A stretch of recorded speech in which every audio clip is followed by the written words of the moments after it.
There is a lot of outrage this afternoon after a government deficit commission suggested huge cuts, including eliminating the interest deduction for home mortgages. It's in an effort to slash nearly $4 trillion in government spending. Well, we investigated some of that spending and found the State Department sending hundreds of millions of dollars to save mosques overseas. It has many taxpayer groups asking why.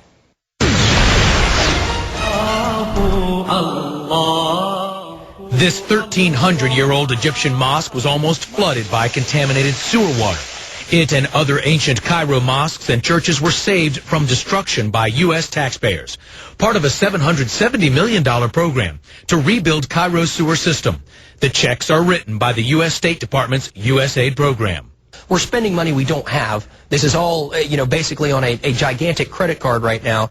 Millions more have been sent to places like Cyprus. The State Department displays before and after pictures of mosques refurbished with U.S. tax dollars. I think it's very, very hard to explain to the American taxpayer right now who's having an extraordinary time paying their bills and making ends meet. The State Department refused our request for an interview. We wanted to ask why it's using tax dollars to refurbish religious buildings overseas. Well, the State Department did send us an email saying it is fighting Islamic extremism by building relationships with Islamic leaders. But then one former Muslim says trying to buy respect in the Middle East just shows U.S. weakness. And America is not showing its power. It's showing appeasement. They're laughing all the way to the bank.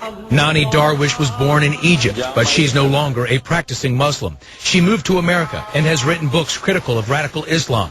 She says most of the mosques in Egypt are run by extremists who have ordered former Muslims like herself to be killed. We are building mosques to issue fatwas of death against people like me. U.S. tax dollars also fund computers and mosques in places like Tajikistan and Mali. Here at this ancient mud brick mosque, the State Department has provided internet service along with the computer equipment needed to local imams.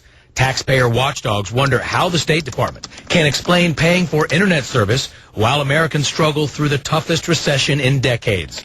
To the average person, this could very well be an insult to them. And with radical websites inciting violence and extremism worldwide, there are concerns that the taxpayer-funded internet service could be misused. They call us the Great Satan.